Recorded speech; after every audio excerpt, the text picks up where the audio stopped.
Mission start. Alright,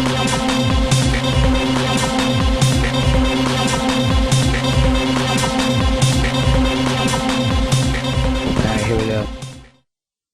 Hello! Welcome to this special episode of Mission Start, Episode 6, the special Halloween edition. I'm your host, Anthony Bianis, and my two minions over here. I'll let them introduce themselves. Who the fuck are you calling a minion? You are mine, Yeah, bitch. really. You are my bitches. Don't make me get out the whip now.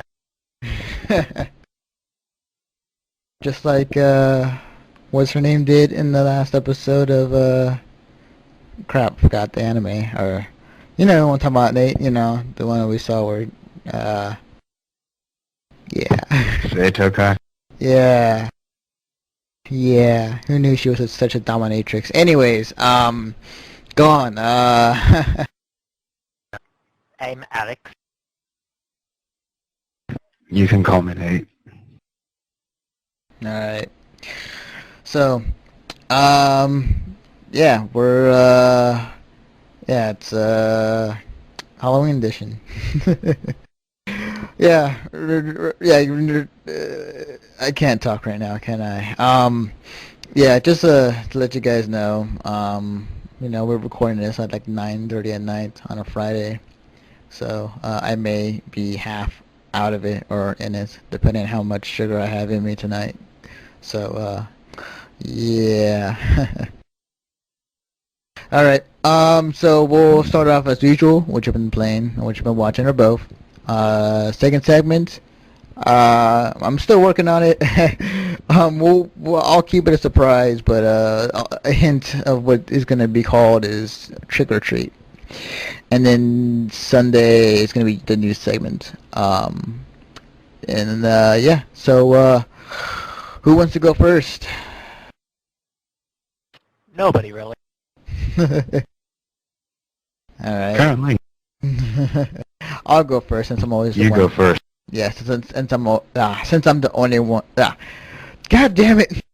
Since I'm the one that always goes last every time. There we go. All right, you can already tell I'm like it's gonna be a great podcast. All right. Dance, monkey, dance. All right. Well, what I've been playing recently is I picked up on Blue Shift. Was on Half-Life Blue Shift. And I don't know if I talked about it last week. What's it called? Half-Life Blue Shift. Oh, okay. It sounded like something else. Did I talk about it last week, or was that something else? I didn't hear about it. Okay. Yeah, so I've been playing a bit of that. And Blue Shift is more it's the you get to be Barney pretty much, and every other NPC or police officer in that game was pretty much Barney. So you're just a clone of many Barneys, except for one fat guy that apparently is like he just eats donuts for most of the time. But it takes place like during the events of Half-Life 1, and you're trying to survive, alongside Gordon Freeman. So Gordon Freeman's doing all his things, and like progressing through, trying to survive, and you're doing your own thing. So it is an interesting kind of storyline wise of what's happening.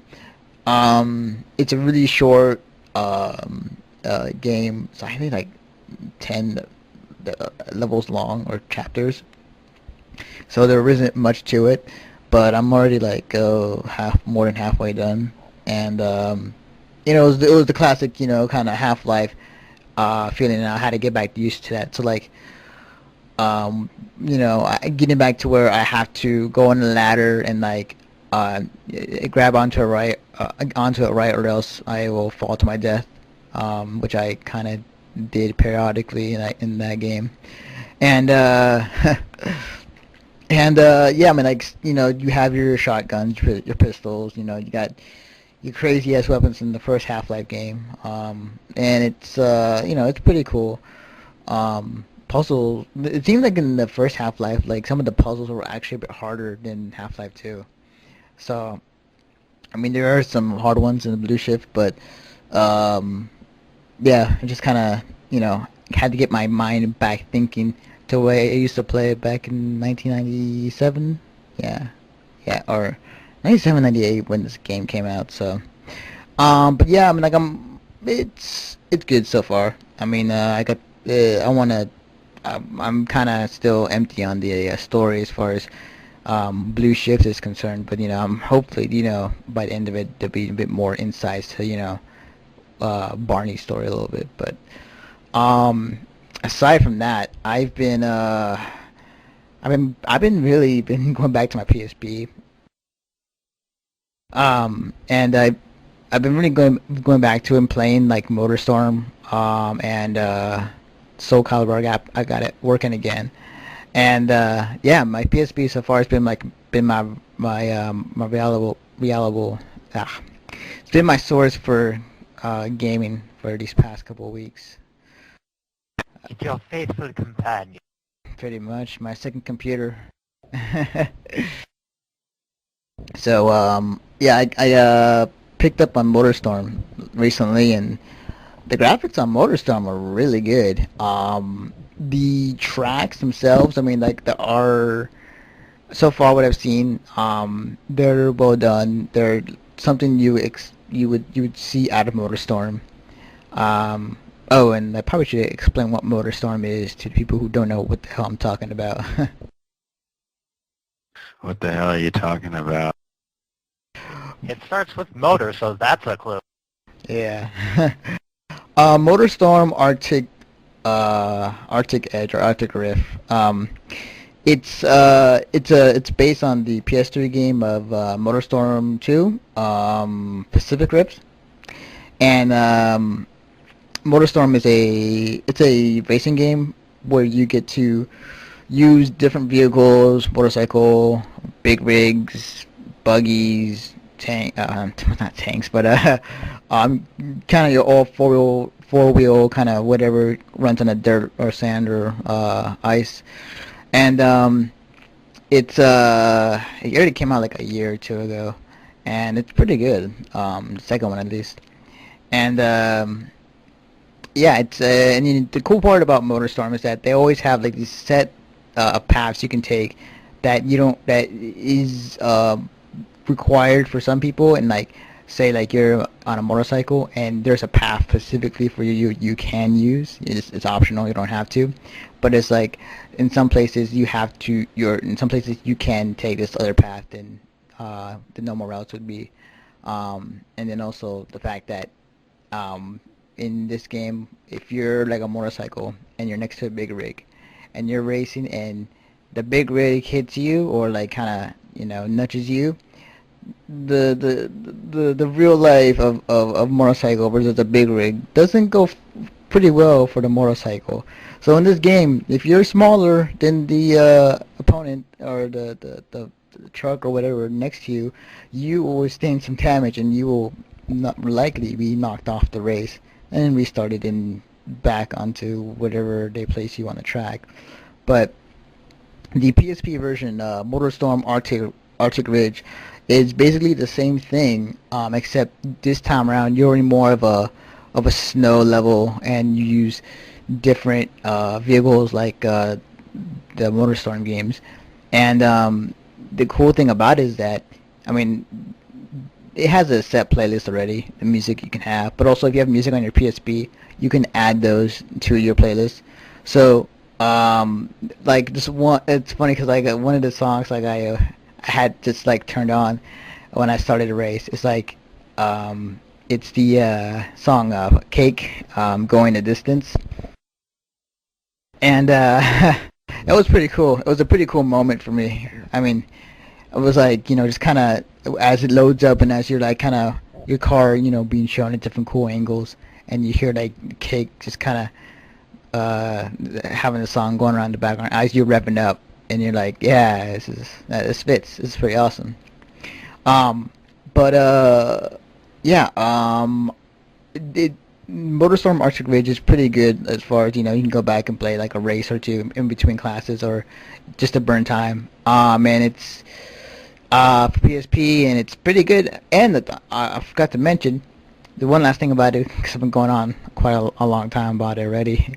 Um, they have this online component where you don't have to be near another PSP to play somebody with the same game. You can actually have it connected to the internet via Wi-Fi and have online matches with other people who have the game and the PSP through the internet, which is awesome feature, because of course you can't talk to each other, but it makes it more of a better option. Although I'm sure that PSPs. I need the system itself is selling pretty well, but software-wise, people just steal them off the internet, ISO. But I think regardless, I think people are still gonna pick it up and play the game. So it's pretty good. Go check it out. But let's see, you've been playing that. I've talked about Soul Calibur before on the PSP. I just recently got back into it just because I finally got it working on my PSP again, and I've been going back with my move list, just remembering some of the moves I've forgotten to do with my character Jean Noir, and it's the only thing I have a gripe about is like since the D-pad on the PSP is more, it doesn't have that kind of thing. It's not connected as well as a 360 D-pad where it's more of a circle than an actual D-pad. Doing diagonal attacks with the D-pad on PSP it's not working as much for me. So I often have to switch to the nub to do like a diagonal attack that I want to do. But other than that, it's still the same. It's still an awesome game to play. And I've been going back as those two as my my main points for playing games in between classes or at work, or oh shit, I should say that. When I'm on break at work, where I Busted. where I love my work and I do very hard. Yeah, they don't listen to this podcast, so it's fine. Well, yeah, unless they found it one day and they figure out, this other side of me. But anyways, um, those are the games I've been playing lately. But I think this weekend and then next weekend, we'll talk about it a bit more in the news. But the Team Fortress 2, I'm gonna be heading up this weekend, and then Left 4 Dead 2 next week with the demo coming out November 3rd. So I'm excited. So I'm gonna be probably up late playing some TF2 and Left 4 Dead 2 for a while. But the anime I've been watching, the same series as Nate, which I always forget the name of it, but Setokai no Ichizo. Setokai no Ichizo. Okay, I'm gonna write Good that job. down. Yeah, I actually pronounced something right for once. You have to say it slow so that it gets inside their head. Yeah, but I've been watching Say that. it every 10 seconds. I'll do it later. But yeah, I've been watching that. I just watched was it the third episode that came out last week? Or third or fourth. Fourth episode. Oh, fourth, yeah. It was pretty good. Yeah, it is developing something. I mean, like I said before, like when the first two episodes came out, like it didn't have an identity when it came out, to me at least. But it's starting to mold into its own. Kind of wish that they kind of take the setting outside of the club room that they always use. So like because it's cool and like all this stuff happens there, but like yeah, I mean, like I kind of wish I want. I mean, I'm sure it's a long series, but I want to see it taken outside or like taken somewhere else. But other than that, it's still pretty good. Fan service is there. You get to know a little bit more about some of the characters, especially the blonde one that apparently is a yaoi fan. So, yeah. Yeah, so I've been watching that, and then I just picked up on a new anime that my friend suggested to me. Um, I'm probably gonna pronounce it wrong, like every other anime title I seem to butcher. Uh, I will correct. but it's called uh, Akikon. It's AKK Akikon. Akikon. Okay. See. So I've been watching that. I've like watched the first 3 episodes or 2 episodes. Um, so far I'm enjoying it. It's about these soda cans. Like, what if they took the form of a human being, or in this case, girls, teenage girls, and so the setting is that this kid, kind of cocky kid, he likes to collect cans and drink them while naked or out of a shower, and he picked up one from the soda machine nearby and he drinks it, but then suddenly the soda machine the soda that he drinks, actually there's a real life person that, or like a human, like a, it's hard to describe. Like, say, yeah, basically the can turns to a girl, and every time he drinks it, like it transform into her human form, kissing the guy or whoever is drinking it, and it is pretty it's pretty cool. I mean, I have to say it is pretty interesting. It is original. I like the fact that it is like this kind of you know people or cans or whatnot. The creativity is pretty cool. First episode though, guy drinks the can. She finds him naked, and he believes it's all a dream. Oh man, that was hilarious. He thinks it's all a dream, and he starts like molesting the girl, and then like at one point like he's like thrusting, he's like doing a crab walk and thrusting his hips upwards, and she's like freaking out. uh and then it was funny, towards the end, like the government that was looking over this project goes to his house, and the prime minister that walks in, like he's into guys, so like when he saw him on the ground with like nothing but a towel, he tells him, "I'd like to discuss business with you, but since you're in that position already, I can't help myself."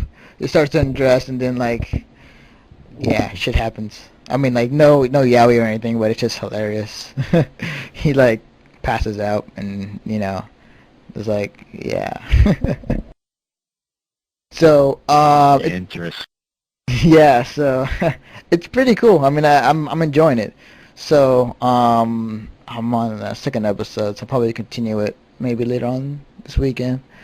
But yeah. Aside from that and that, I haven't been watching as much anime. Sort of. Yeah. Yeah. So yeah. That's what I've been up to. So whatever one of you guys can take the spotlight now. I guess I'll start next.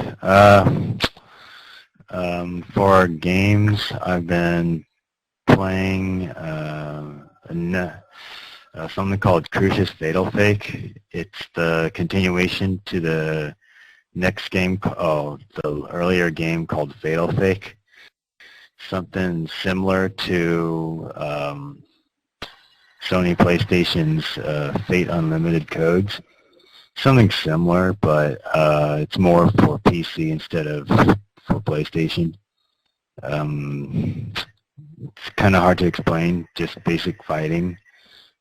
the difference between Sony's PlayStation Unlimited Codes and Crucius Fatal Fake is that I can say that one moves sideways more, but there's not really much difference between them. I can say that one's a dojin game, one's not. Another game. Do you have questions for those? I mean, yeah, for that. No, it's pretty self-explanatory. I mean, it's an anime game, a fighting anime game, and it's, you know, PS2 graphics, or, you know, it's just kind of, I mean, there's nothing much to say about it. I mean, like, it's like every other anime game that ever been produced, as far as, like, you know, a fighting game, you know, either be Soul Eater or Naruto or whatever. It's pretty much using the PS2 graphics or, you know, PC graphics to, make a side-scroller, 2D fighter, or like a 3D fighter. But, you know, it is what it is. So, I mean, like, there's nothing really much to explain other than, you know, it's a fighting game. So, and it's for anime fans majority of the time. Okay. The other game I was playing recently is something that came out from Tomcat, Toho's Mystical Chain, or sometimes they call it Mystic Chain.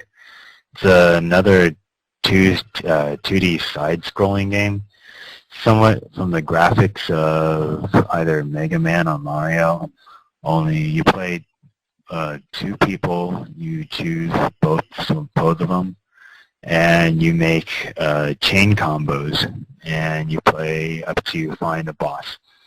And basically you rack up as much points as you can, just like every other Toho game.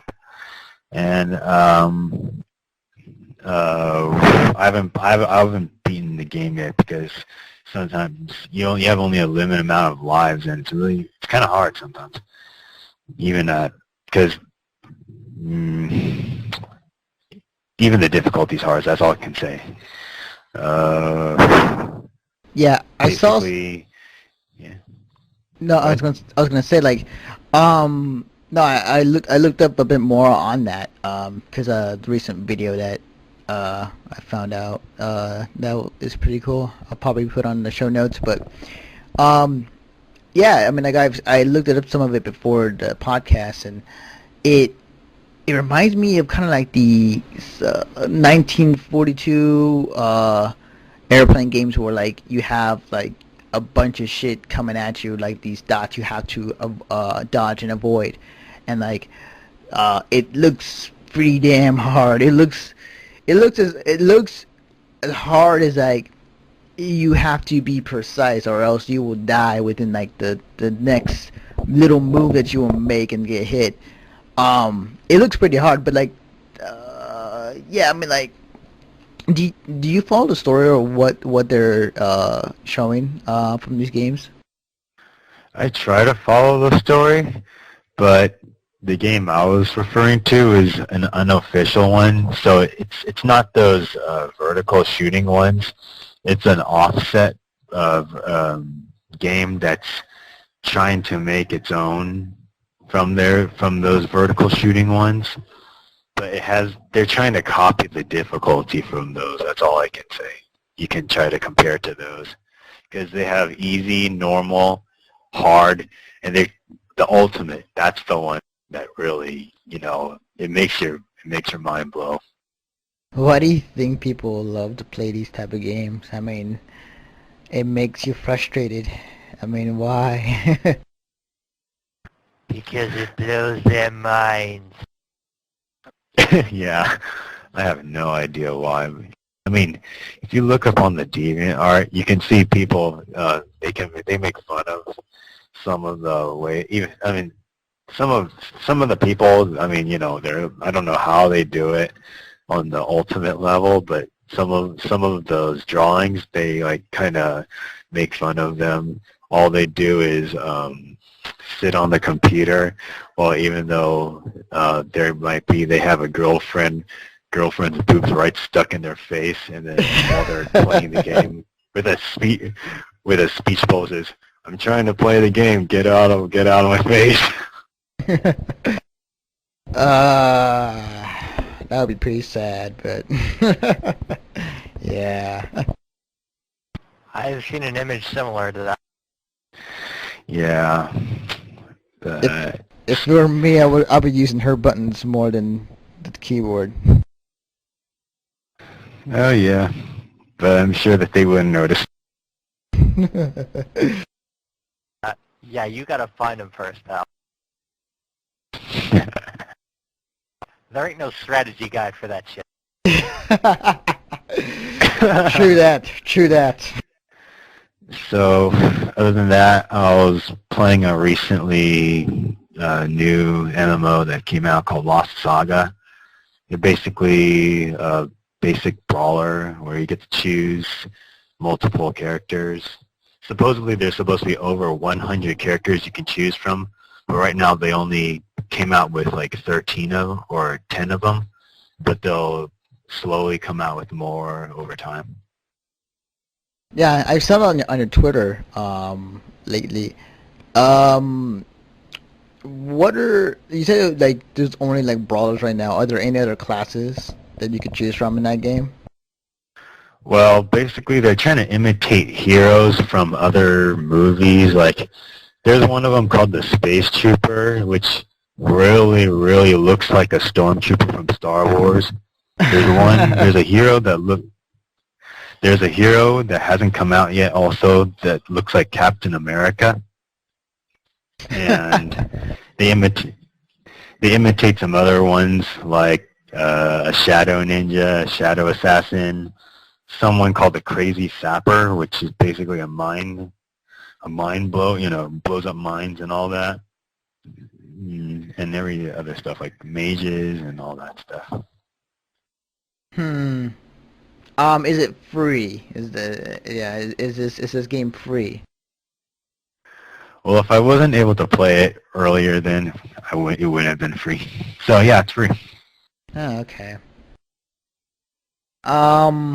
What is it like? What does the graphics look like? Are they in the same vein as like some other kind of Korean MMOs, where it's like very simple, very cel shaded, or is it like trying to be like WoW in some way? Well, they're trying to make it WoW with all of the blowing up, like bam, all that. Like with the fire mage, they're trying to intensify the fires way they're looking at, and also when you do certain types of special attacks, they make it like look like as if you're doing a cutscene. So it kind of modifies the way the graphics are in a way. So I'd say they kind of make it look better than it is, even though you're somewhat like a chibi kind of hero like guy. Okay. How long have you been playing this so far? I've only played it like for 2 days, but it's okay. All right. Cool. So, anything else? Still got the anime. Let's see. Other than the Seitokai no Ichizon, which you still got to figure out. I recently watched some new Shauna series. I'm sure you have too. Something called Shauna S came out. Shauna G came out. Both of them are in correlation with each other. Shauna S is basically an OVA, and Shauna G is basically a Shaunaton version of Shauna S. And something called Shaunaton Revenge came out, which is a Shaunaton of something. That's a Shaunaton. That's all I can say. So a shitload of Shauna. Yeah, I saw. Yeah. Yeah, I saw the first episode of both. When did Shauna G came out, or like the episode? Because like I know it was DVD, but I was waiting for like the Blu-ray release. Came out a little bit after Shauna S. Oh, okay. All right. I probably should ask for that Just later had, on. yeah, you just have to keep an eye out on the letters. I mean, the letters was a little bit hard to look Okay. at. Other than that, I finally finished Koihime Muso. It was kind of an old anime, basically fan service martial arts, which is kind of good. So boobage and violence. Awesome. Yeah. Oh, don't forget comedy. I always love comedy. Right. Cool. Also finished its OVA, so yeah. It also has a sequel coming out. Oh yeah, it has a sequel coming already called Shin Koihime Muso. And oops. Other than that, I watched the first episode of 11 Eyes. It's an anime that's based off a visual novel. And other than that, that's pretty much it. Hold on. Go back to that 11 Eyes. Can you tell me a bit more about it? Because I'm actually kind of curious just off the title. All right. 11 Eyes is basically you're this, the main character is this guy named Satsuki Kakeru. He lost his sister when he was really young by a suicide, but when he was little. It wasn't really much, well, it was not a normal suicide. It was some sort of supernatural suicide because he also got hurt during the suicide by some sort of, it looked like a monster in the first episode, that's all.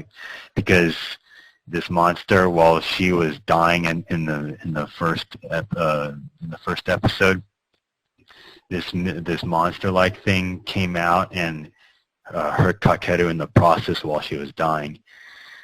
And it was really traumatizing for Kakeru. And because of that past, Kakeru lived like he had a quiet life, so you can describe that. You know, one of those silent type children. Oh, okay. Gotcha. And his only trust on was someone named Minase Yuka, or he just called him Yuka for short. And also had other two friends. I don't remember the names right now. One was a boy, one was a girl. The guy is really perverted and, predictable. and then one day they were going to go to I think some sort of shopping mall, and then when they were walking on a bridge, some sort of weird supernatural thing happened where all these monsters came out, and some weird paranormal aura came surrounding them. It like insanely hit or hurt their mental awareness, and the monsters disappeared. They didn't know what the heck happened. And Yuka's parents disappeared, and she was all depressed and everything. And Kakeru didn't know what was going on. Note that he only has one eye, which is kind of the theme for 11 Eyes. And then, wait. so there's the story. Is his does that mean like his other eye? He has like an eye patch for it, or like is it like? Yeah. So in essence, he could be Solid Snake, right? He's not a guy that wears army stuff, okay? He's a regular school guy, okay? Snake! You don't see him walking around in the box, okay? Anyway, and Solid Snake doesn't have a schoolgirl with him. Have you seen the new PSP game? Oh, okay. No. Sorry. Anyways, go on. I don't think that's quite the same. Well, it's his daughter, but it's yeah, it is technically a schoolgirl if she did go to school. Okay. Well, anyway, continuing on, they they they continued on with their life, but then like a short life, but the next day those monsters appeared back, and then his eye patch started glowing, and that was like to be continued. Oh, okay. Awesome. So, now go on. I was just trying to fill up the empty space. Yeah, I'm done. No, I'm gone. I'm done. Are you done? Oh, okay. Yeah, I guess that's my turn. Yeah. Well, to be honest, I haven't really actually gotten on anything new. I've continued watching stuff that I was already watching, like Darker Than Black 2. I don't know if I mentioned that. Yeah, you did last week. What episode are you on right now? I haven't had to watch time to watch the latest episode. I think the last one I watched was 3. There's one that I kind of started watching, but I only actually watched the 0 episode. But it's the size of an actual episode. It's called Winter Sonata, and I think it's supposed to be about this guy and this girl in Korea, and then from what I've gathered of the 0 episode, the guy's going blind, and he moves to New York for some reason, probably to be around some sort of family, so that when he does go blind, he's not going to be completely. Okay. So yeah, I kind of have high hopes, and I kind of don't. It's like I think the story is going to be good, but the facial expressions seem a little lacking. Not enough in the animation department? You could say that. I think the guys could spend a little time actually looking at people who, have emotion. Okay. Aside from that, I watched a couple movies, but none that really have anything to do with anime or games. Continuing playing Red Faction, I finally got to EOS after. The funny thing is I unlocked it like about a week ago, but there's been just so much shit to blow up. I just haven't. That's all it's about. Damn right. Yeah, but this is quite a special case. I think I thought like Dust was big, and now I get to EOS, and it's probably like 2 or 3 times the size. And part of it is also that it's like a bunch of mountains and shit, so there's like even more crap around. Damn. It kind of helps because you get the jetpack too, so it makes it a little bit easier to run away from the EDF. Nice. Awesome. On top of that, it kind of shows how cheap the EDF is as well. Because like they've got this memorial bridge, and that's like really the first thing I went over to blow up that I've finally actually gotten through. Because I've spent all this time like trying to use this thermobaric rocket, which is unbelievable. Basically, it's kind of like you have the rocket launcher, but the thermobaric rocket is basically like 3 or 4 of those rocket launchers in one. God damn. What is that? Is it like a fucking nuke or something? Pretty close. Shit. Well, obviously you can be like, I don't know, I guess it would probably be like 500, 100 yards away and still be fine, but if you're close to it, it's not very good. Yeah, I can imagine. Question: have you ever tried using your jetpack, like get as high as you can, and like shoot off one of your rockets just below you, and just like kind of like let it explode and like kind of enter in as it's kind of the poof of smoke kind of going about. No, because I would die. I mean like after like. No. See, here's the thing. The jetpack does not really get you that high. I mean, it'll get you like 20, 30 feet off the ground every time you do it, but it's kind of slow and cumbersome. And the thermobaric rocket would definitely kill me. Okay.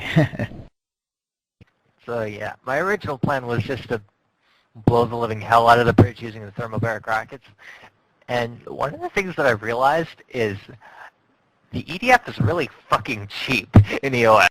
Because it's like, I used the thermobaric rockets and I was going around trying to get all of the scrap, and I was like, well, there's really not a lot of scrap in here. Maybe I need to do this like more with the actual, like the remote bombs, and get kind of close to it so that if there's like scrap around, it doesn't respawn or whatever, like disappear while I'm running away from the EDF. Right.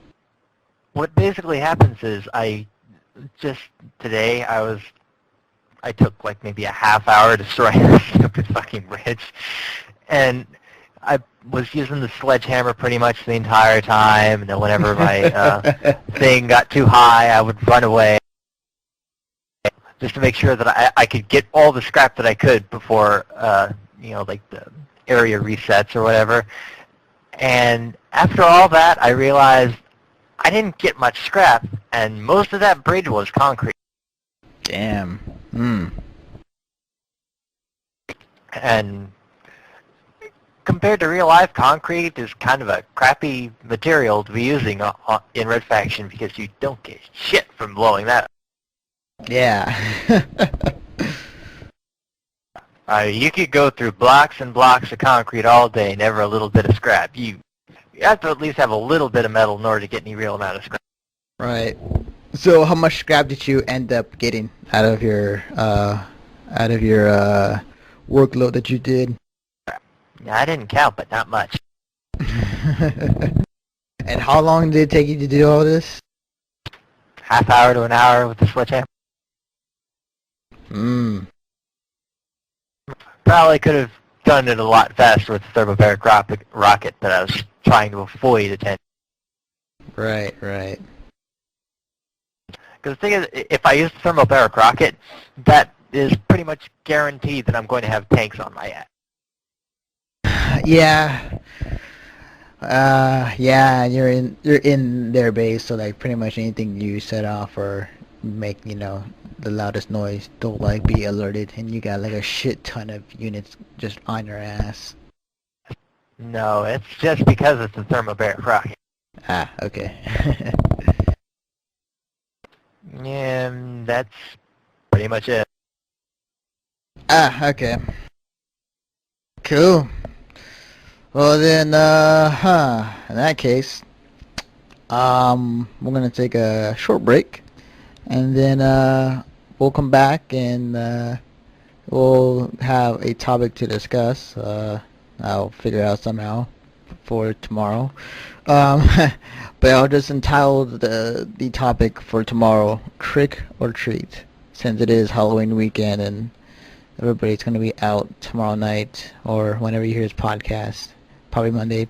You'll have kids with like rotten teeth and overloaded in sugar on a hangover. So just like conventions. Very true. Yeah. And with that, we'll be right back. 「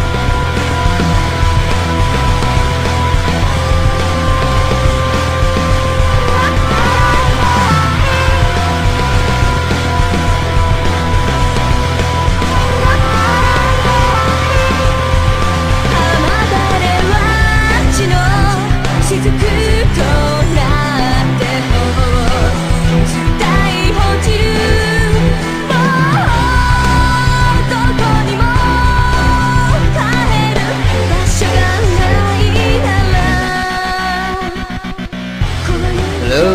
welcome back to Mission Start. Um, the topic I said before, I didn't quite know what to make of it. I didn't quite figure it out until later on today. So we're gonna talk about what were the scariest games, anime, or even movies that scared the crap out of us, or the ones that we just really like.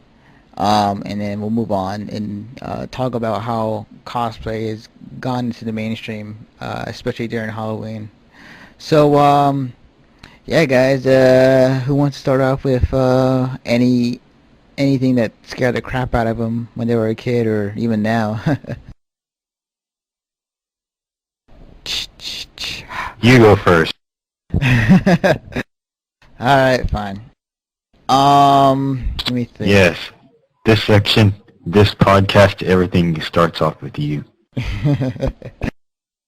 As in the words of another great podcaster, this is my goddamn show. So, all right, cool. All right, I will.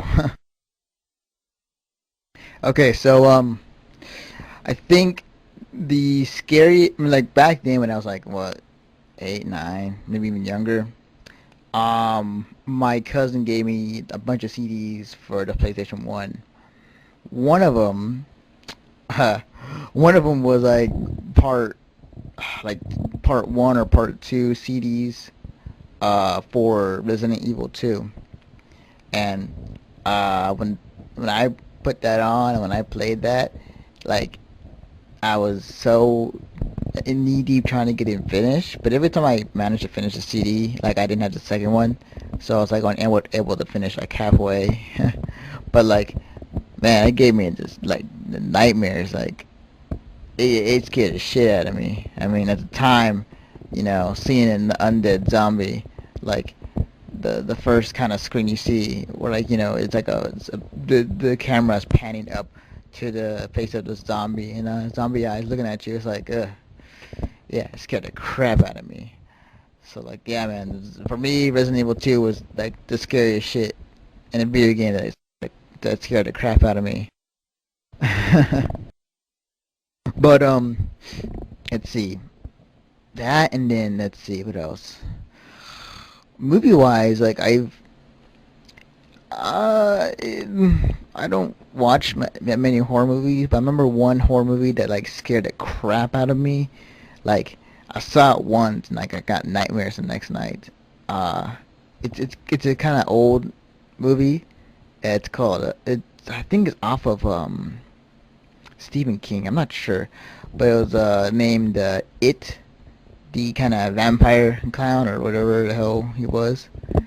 And like I saw the movie of it, and yeah, it was just like it scared the crap out of me. Like the scene where he drags one of the kids down to the sewer, and then all you hear is like the kid screaming while the guy is like feasting, like is eating on him, and it's like, man, yeah, that part really scared the crap out of me. Like I didn't. That sounds wrong on so many levels.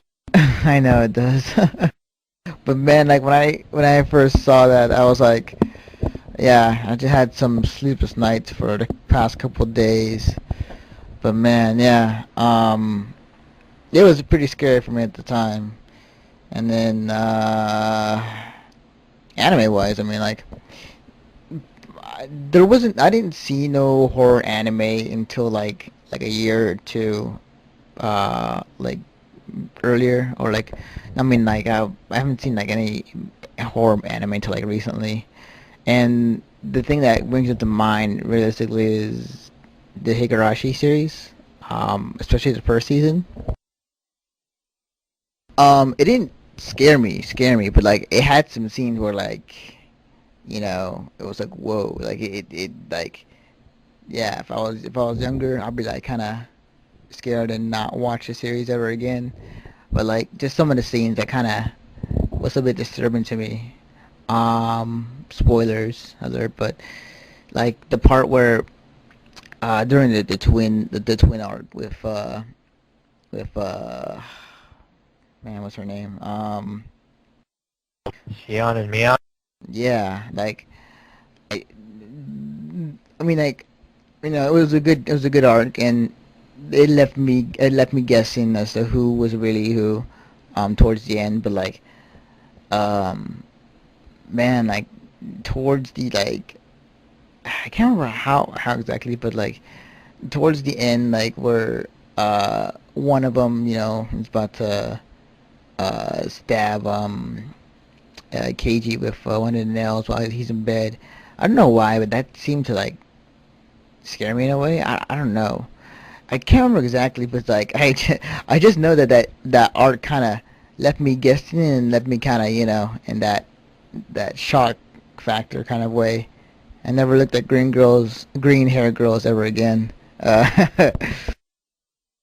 But Oh, that's not nice. hey, I'm just saying, but No, just kidding. Just give her the teddy bear. It'll be fine. as long as she doesn't stab me to death. But it's just like maybe that scene, and like there were some other scenes that were kind of a bit disturbing, like where Rika is like killing herself with a knife. That was that was kind of like disturbing to me when I first saw that. And then like there's some other scenes that were kind of just like they were a bit creepy. But yeah, I mean like Higarashi's the first season. I mean the one thing I kind of wish in the second season. I think because I've grown to like it is that I kind of wish for more of the kind of the same in the second season, like in the first. I mean the other way around. Where I would I just wanted to You mean see. you wish that all? You mean you wish that all of the animation from the second season was just like from the same as the first season? Well, not animation wise, but just I wanted to see, kind of the same thing with the story arcs, but not as connected. Maybe like towards the end. I mean, I was like at the end of the second season, it's like that was a good anime, but I kind of missed the them going crazy and killing each other kind of deal. Yeah. So, but I mean, those are the kind of three that come to mind. I mean, um, yeah. I mean, like that's kind of what I've been, what's really scared me. But yeah. So, either of you can take the floor. Uh, uh, oh, go ahead. Yeah, I don't really watch horror because I don't know, something like after I hit 10, 11, 12, something like that, that entire part of my brain just shut off. Really? So, yeah, so like there are things that startle but not really scare. I mean, I actually remember there was this one time I was seeing something online, and there was this thread with a bunch of scary stories, and I was unnerved, and I could have sworn I was going to have a nightmare, but then it wound up actually being a dream about me kissing Jessica Biel. Hey, that's a nice dream. Yeah, not what I was expecting from all those creepy stories. Yeah. It sounds like. Yeah, it kind of sounds like your subconscious is actually turned on by scary stories. No, I think it just doesn't give a fuck. Anyway, I do occasionally like a good horror movie if it's actually got a good story on top of it, so that when normal people are shitting themselves, I can actually just sort of sit back and wait. Cool.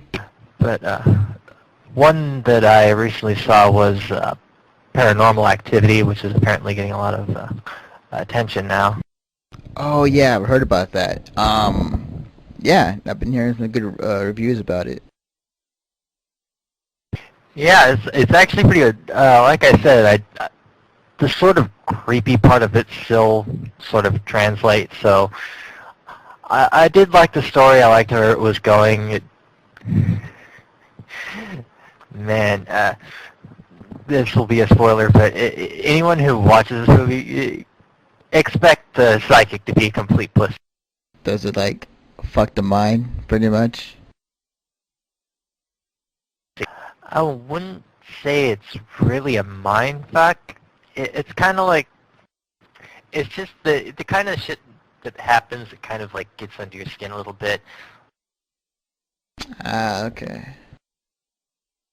I mean, I heard a lot of things about people they're actually leaving the movie because it was too scary. So I don't know. Part of that might just be that a lot of people don't have the sort of thick skin that I do, or they've just kind of, crappy entertainment has been lately. Right. And I haven't really seen any horror anime or horror games. I played Resident Evil 2, and I was a little unnerved, but I think most of that just kind of fades off once you realize, A, it's a work of fiction, and B, half of it is because controls are shit. Yeah, true. The tank controls were not the greatest, especially in the early days of Resident Evil. Still on. Yeah. Yeah, I that's pretty much it for me. Okay. It's funny is that Paranormal Activity is probably the better horror movies right now, and because of this, there's gonna be like now sequels coming out, and if that's the case, we might have where it might become like Saw, where like you'll have like one or two good movies, and then like the rest are shit. I think that goes for anything that has sequels. True. I don't know. I just want to make a comparison because like Saw, like the first two or three. No, I take that back. 1 and 2 were good, I heard, and then like the rest, I heard was like and then I heard the sixth one so far is actually pretty decent. So I don't know. They got to 6. Yeah, it's the sixth Saw they're coming out with. Yeesh. Yeah, but I heard decent reviews. I mean, I heard people saying it's actually pretty good, and then not to mention the game's coming out with this movie too. So the game's it's all right. And there's a game. Holy crap! These people really don't know when to quit, do they? I mean, in the hands of a good developer, the Saw game could have been a better and more scary game, but it just becomes But the problem is nobody's going to touch that with a 10-foot pole because that's an instant mature rating. I wouldn't say that. Well, I'm sure fans of the series might pick it up and just to play it, but to the kind of smart gamer or to everybody else, like it's a decent game. I mean, they could have done better in the hands of a better publisher and company. They might have, but it's like put in like let me try to think. Put in third person action game. Combat is sluggish. Puzzles are easy to solve, and it's a very short story and walkthrough. So, yeah, it's kind of what sums it up, really. Out of curiosity, do you know the rating that it has? Oh yeah, it's M. Yeah, so I mean, it's kind of hard to make it scary when it's in a video game sometimes. I mean, like for Saw, like you have that like one scene in one of the scenes in the video game, like the guy, you're one of the characters, and like you have to escape the jaw breaking machine that's attached to your head, and like it even when it does like initiate and you do die, it's not really scary. It's just I don't know. It doesn't feel like it. Like it doesn't feel like because it's a video game. That's probably the first part of it. Is, but like the second part is like it doesn't give the atmosphere of what Saw really is. I mean, so yeah, it's decent. So I would. Is it of the first-person shooter genre? Nah, it's a third-person view, third-person action type of thing. See, now the problem is polygons aren't both. Yeah, I mean, like if you really want to compare a really scary game, like compare it to something like say like there's a game for PS3. It's called Siren, and you take control of like several characters. One has a gun, one doesn't.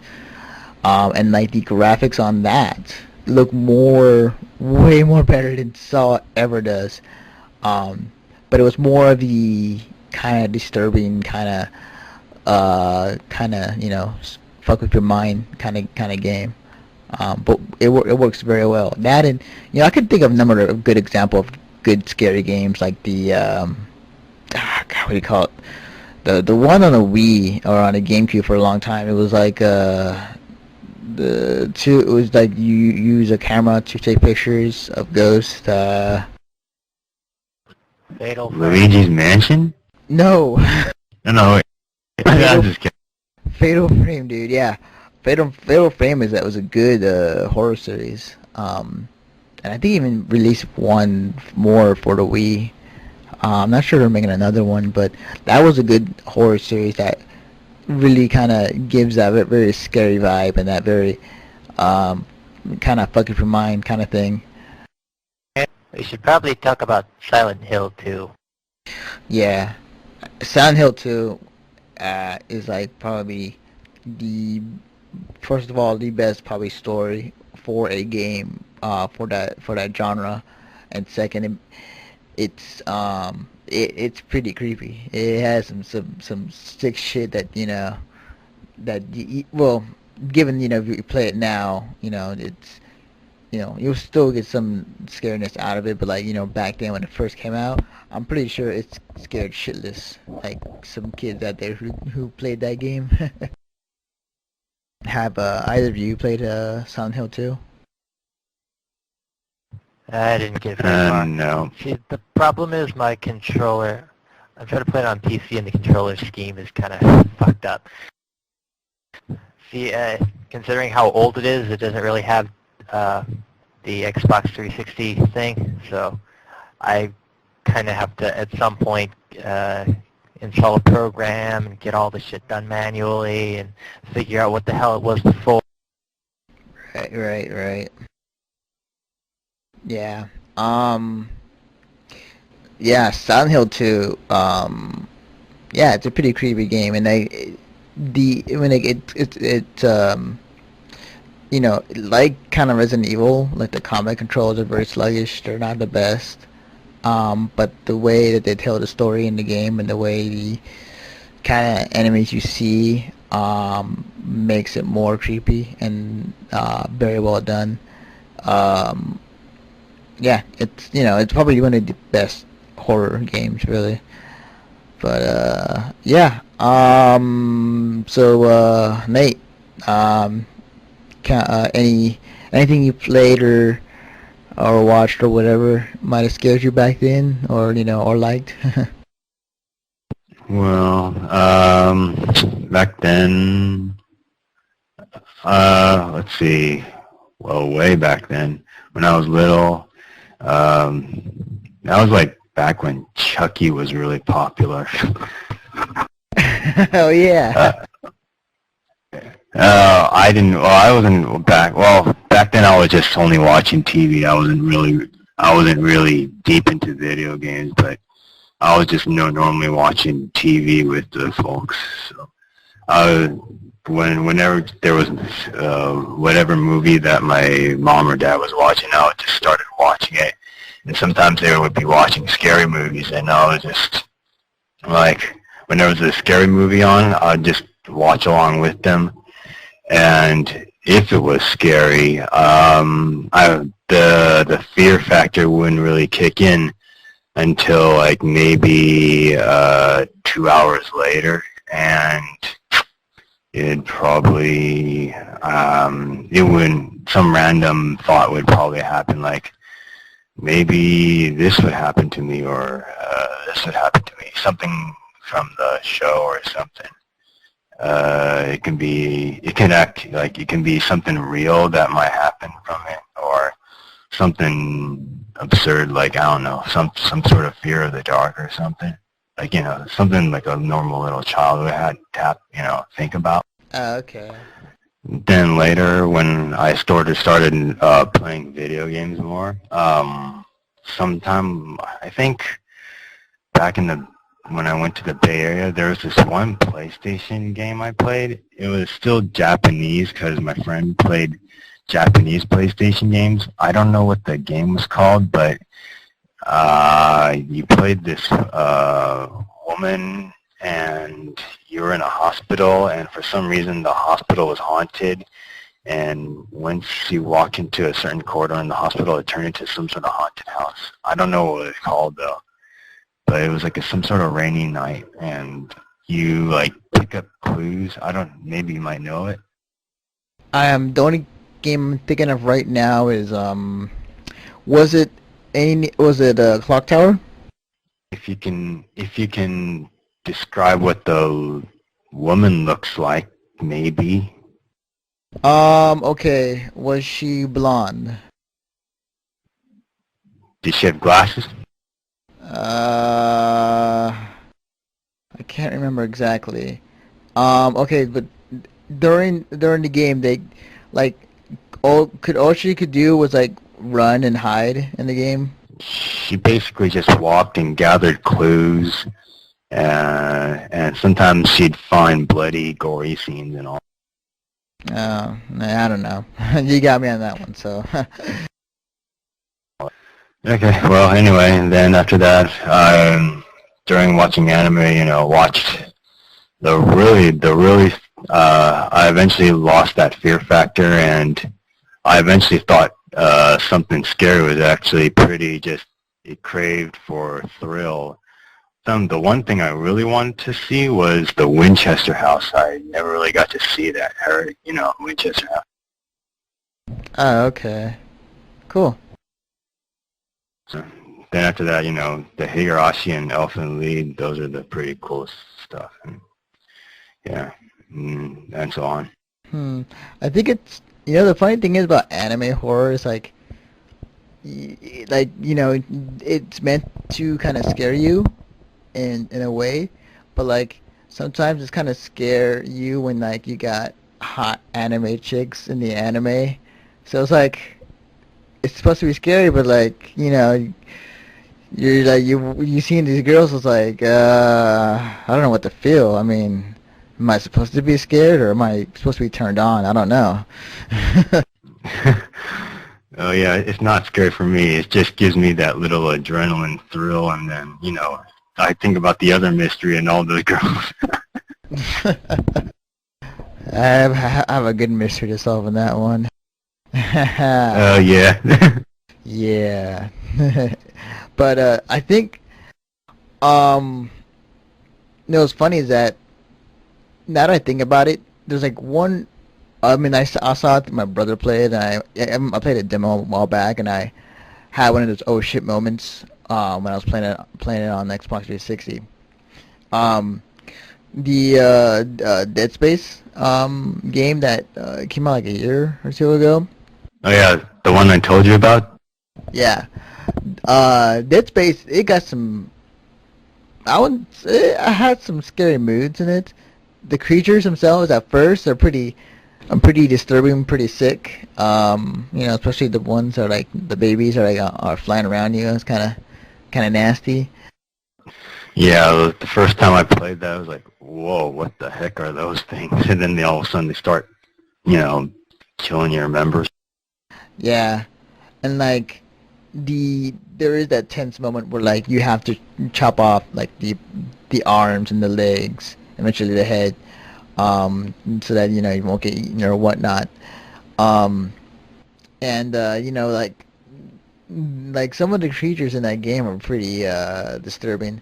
Although like after a while you kind of get used to it, and they don't scare you as much as before. Yeah, I can't remember. I don't know any other games right now for game wise for as an oh shit moment, but for anime, I wouldn't say Higurashi, but Elfin. I don't know how to say the last part, but I think it's Elfin Lied. Elfin Lied. Elfin Lied. Yeah. Lied, whatever. Yeah, I know. Japanese say lead. I don't know. English say lie. But yeah, Alex knows that one. There's this one part where the main character, all of a sudden you're in a room that's full of blood, and it's like, whoa. But yeah, there's just a lot of blood in there. In comparison to Higurashi, Elfen Lied is much more crazy than that. Yeah. Yeah. Don't mess with the puppy. Yeah. There's one. Apparently, what's her name was a part of PETA. What? You know, the people for the ethical treatment of animals or whatever. Oh, okay. Yeah. All right. Oh wow, awesome. And there's one thing I kind of noticed with that anime is like, even watching just an AMV of it, like at Anime Expo, like a year or two ago, there is so much gore and shit going on in that anime. Like, man, like I think the one kind of disturbing part I saw through the AMV or like through like another clip of it from somewhere was where, I don't know the names, but like it looked like they're little kids. They're in a room, and the boy is like, he's getting beaten up, and like one of the other boys breaks a glass bottle and starts hitting him with it, and eventually killing him. And the girl is kind of watching, but like you don't see anything. It's all being covered by like the table, but you see the blood seeping underneath, and like she's like horrified, and like, you know, that's some a bit, you know, gets under your skin a little bit thinking about it, you know, and also kind of explains why she, you know, is a little bat crazy later on. That's not the reason why she's crazy, but yeah, it's a little horrifying. Yeah. It's the start of it, probably. Yeah. But man, yeah, I mean, as you know, every year we have people watching horror movies or playing games or anime, and then dressing up for Halloween, where the one day that normal people think it's okay to dress up on that day, um, um, it, let me see, trying to put it in the right words, cos Halloween helped kind of, in a way, having cosplay in the mainstream, more people are more acceptable to people in costumes. Kind of like, you know, back then you didn't. Are you talking about like a link between cosplay and Halloween costumes? Right. Yeah, like, it's hard to describe, but like, you know, because like on Halloween everybody dresses up as a, you know, whoever they want to, and like, you know, everybody doesn't freak out or, you know, kind of, you know, think like, what the hell's going on? You know, it's Halloween, people dress up, and everybody accepted that. You know, and as anime conventions pop up here and there, some people kind of get used to it, and some people are still kind of trying to figure out why we're dressing up on a day that is not on Halloween, and like, you know, kind of look at us weird. Not like they do it anyways, but you know. Maybe they look at you weird. True. I mean, I did dress up today, giving out candy to trick-or-treaters as Naruto, and yeah. But yeah, I mean, like, we're anime conventions and cosplay are becoming a bit more acceptable in society. I mean, a bit more mainstream. You know, we're not like, there isn't like people freaking out every time it happens. More than likely they like kind of find it pretty cool. And then like they often like ask to take pictures with us, you know, cause like when, if you like, they're curious to see, like, you know, like how we make these costumes and, you know, why we're dressing up, you know, so they're pretty cool about it. Yeah. So I mean, was there ever a time where, well, let's see, I know you cosplayed once, Alex, and then I know, Nate, you cosplayed a few times. No, I didn't really cosplay. He kinda did. Yeah. No, I didn't. Yeah, you did. What I did was not a cosplay, man.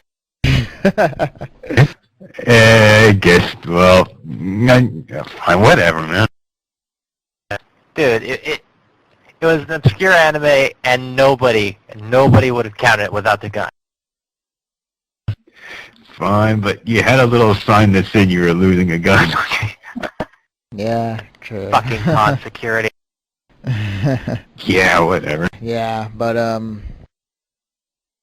yeah, I think that's about it. I mean, I don't have anything else to say about.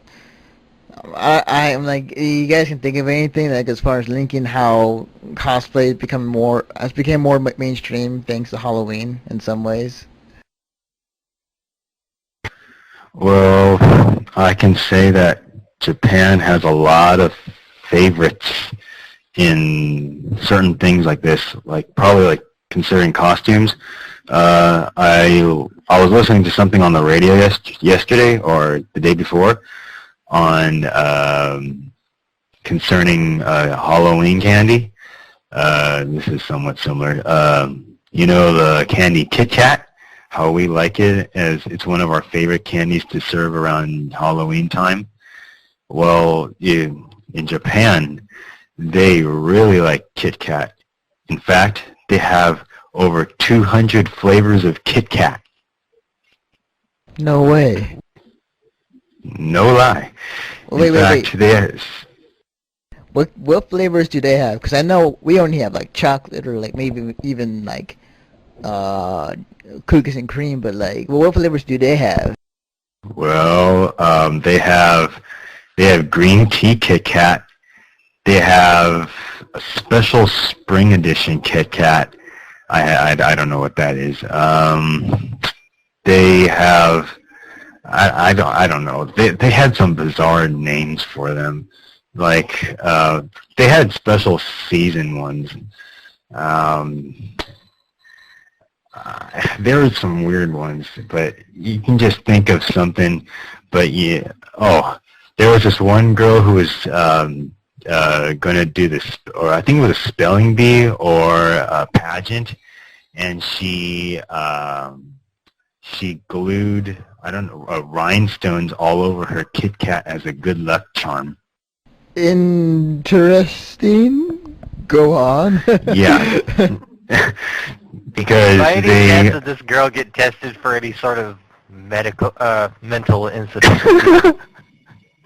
No. Because Japan really likes their Kit Kat because they consider Kit Kat a really lucky thing or whatever. I don't know. But yeah. Huh. In other words, they just love their Kit Kat. It's because the name Kit Kat is similar to the term kitokatsu. Which means? Which I don't know yet. Oh. I know. I don't know. So Japan pretty much worships the Kit Kat brand, and then that was started over here in the U.S. or whatever. It's actually something from Nestle that thought of this idea that they would market it Kit Kat more in Japan than in the USA as an idea to serve 200 flavors in Japan than in the US as a better marketing idea. Nice. Huh, yeah. I think the fun times, like when you were trick-or-treating back then, is that the shitload of candy you always piled up, and like you will always have for weeks, like you take with you to lunch, and like, or you pop some like some Kit Kat bars or Butterfinger, like in between breaks. The good times. Yeah. But yeah. It has. I mean, if you look at it now, I mean, I wouldn't say they kind of mainstreamed it already, but like a few examples of like how anime cosplay are kind of getting into kind of the mainstream, like for Halloween, is that you see pre-made costumes that usually you wouldn't see, being sold at like Spirit or like those Halloween specialized shops they have. Then you see costumes like Naruto or like even you know, Pokemon, but or Yu-Gi-Oh. But like, I mean, like it's working there, but I mean, like of course, not Walmart or any company can make a good costume where a cosplayer can make it just as good or even better. But it is pretty cool to see that society is accepting more and more of the kind of Halloween and cosplay anime thing we do. It'd be nice if those pre-made cosplays that you buy and wherever you find them, it'd be nice if they're tailored better. Yeah, really. There was one time I ordered a costume from a company, and it was late, and they sent me. It was my Ichigo Soul uniform, and my Shimigami uniform, and they sent me the wrong size. They sent me a large, and I had to fix it prior to Fanime, and I had like 4 or 5 days to do it, and I was like rushing and trying to get it done in time. I mean, luckily I was, but yeah, they messed up on my order, and I was kind of pissed. Yeah, I'm sure you were. Yeah, but yeah, I mean like it's fine like once in a while for them like just put out a shitty Naruto or whatever costume out there. But like if they were ever tailored better and sold maybe a bit higher or like low at a good price, I'm pretty sure like at least to us anime fans like we will like have some respects for the people wearing those costumes than the other people who just bought their costume like at Walmart and like is like the designs are just painted on and not uh took any effort to really make the costume. Yeah, I think those kind of store-bought things are only sort of a little bit good for exposure. Yeah. Because obviously they still look like crap, and they're still usually like shonen shit. Yeah. To be honest, even though I don't particularly like dot hack or dot hack sign or whatever, it seems like something like that. Even if it was a store-bought thing, if somebody went out in Halloween dressed up as that, you could kind of see a little bit more. How should I put? A bit more soul into it. No, like, you could kind of have a little bit more respect for them doing it. Oh, okay, yeah, I know what you mean. Yeah. Because that's the thing. It's a little bit more mainstream. You probably see cosplayers cosplaying as anime characters instead of whatever random crappy shit people usually do for Halloween. Yeah. Like, zombies apparently is a favorite recently. Yeah, zombies have been getting a lot of love recently. Left 4 Dead 2 is kind of making it popular, and then like some of the other zombie-based mods recently, including Call of Duty, and a few zombie movies here and there. But yeah, zombies have been getting a lot of love recently. Yeah, but part of that is also because it's really easy. True.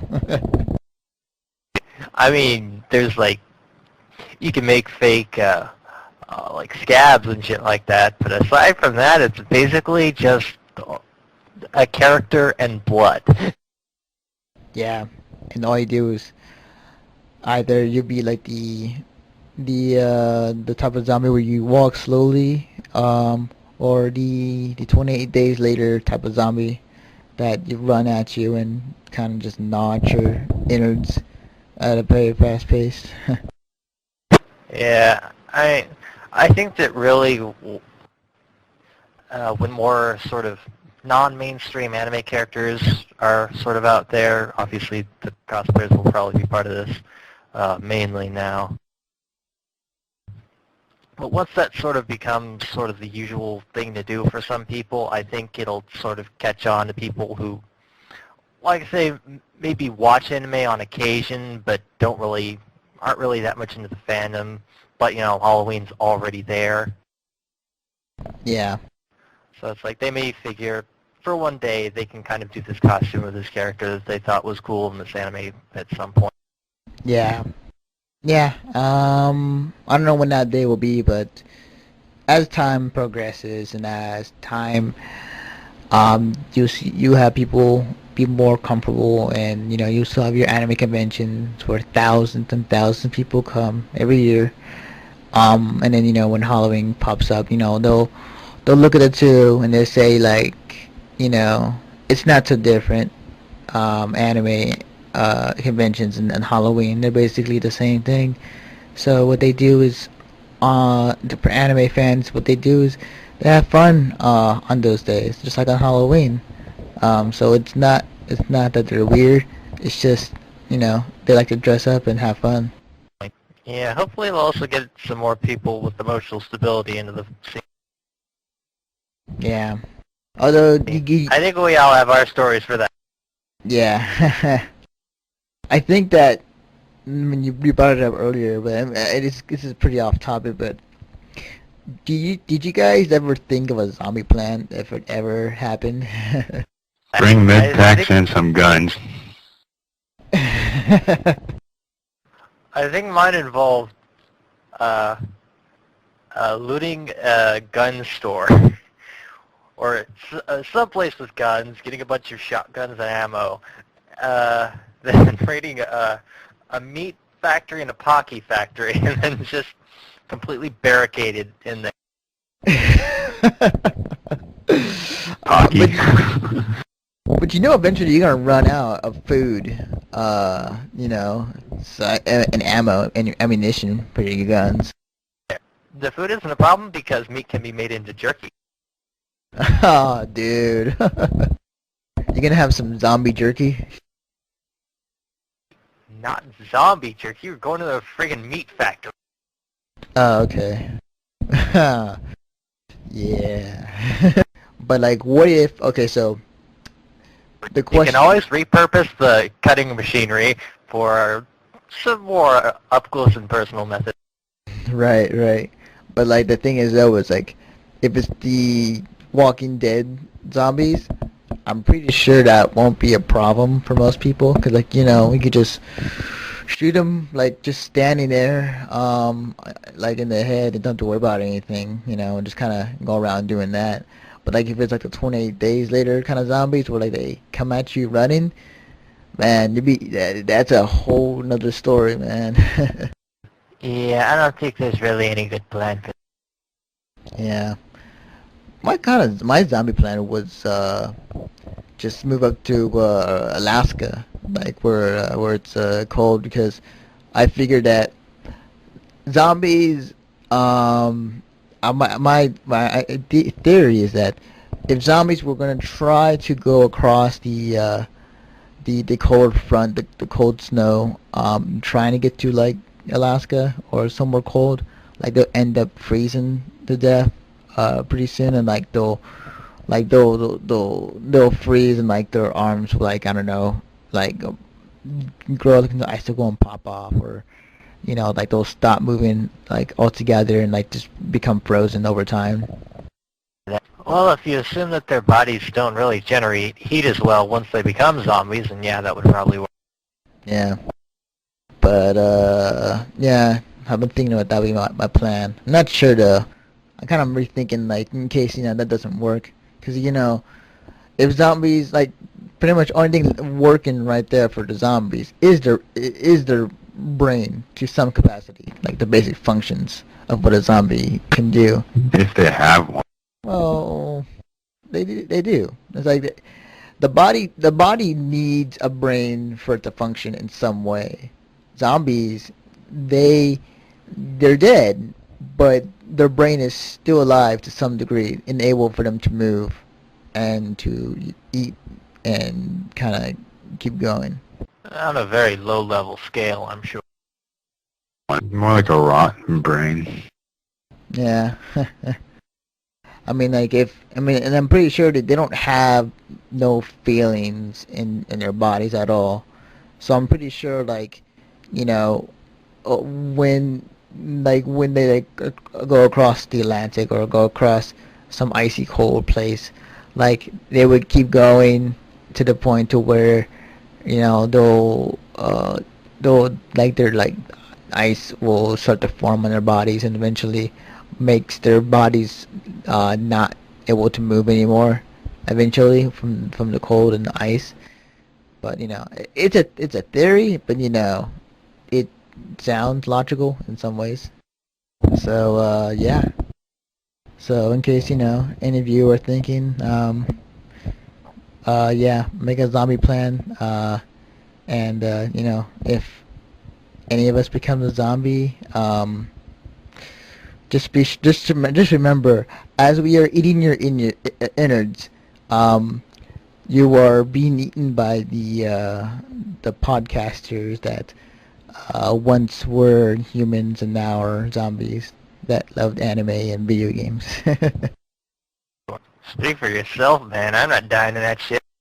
I know, but just in case, Seriously. no, just in case, unless you want to take the way out and like kind of take yourself out before the zombies get to you.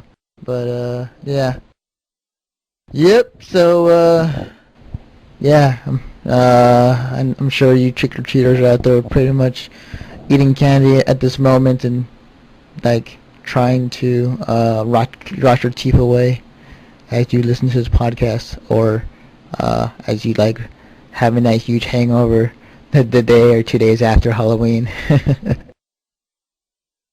They're probably going through my math teacher's crap. I bet.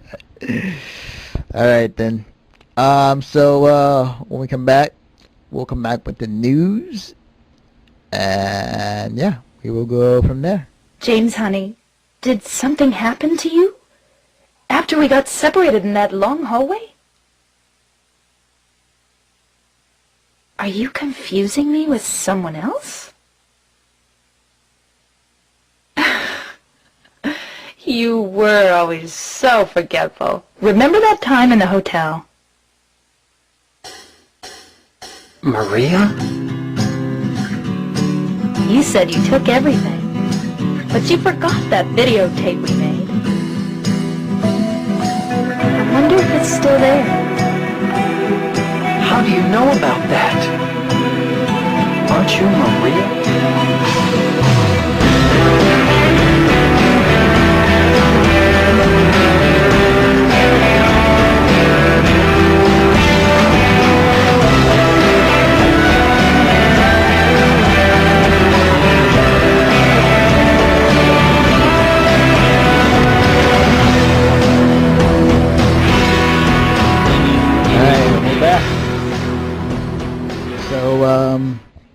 I got a few news stories to talk about, but once we get through this, yeah, we plan to play a bit of Borderlands after this, so expecting a short news segment on this episode.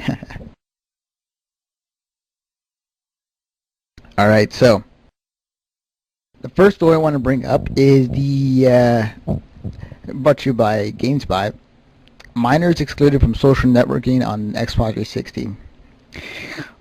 Pretty much with the new dashboard update that's coming up with Xbox 360, where they have integrated both Facebook and Twitter and other things they added on. The thing that snuck in there that nobody didn't expect, or at least for the minors, is that with this next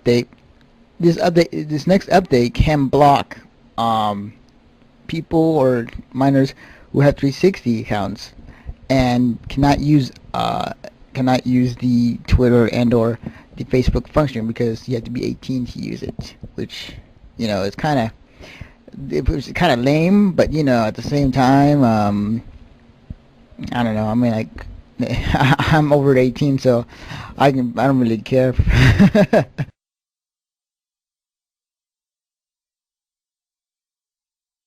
But it's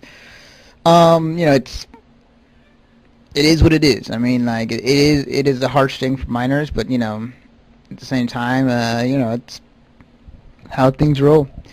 It's like I guess it'll just be a bit more better for them as they get older. I mean, for me, like when I wanted to play something that was over 18 or over mature rating, like I couldn't play it, or like I would try to find sneaking ways to play it, like Doom. Yeah, fun times. Well, as long as their parents approve, it's alright also. True, very true. Yeah. So, yeah, and I'm pretty sure any minors listening to this, like probably the first response is like, "Oh, fuck you guys, fucking bitches."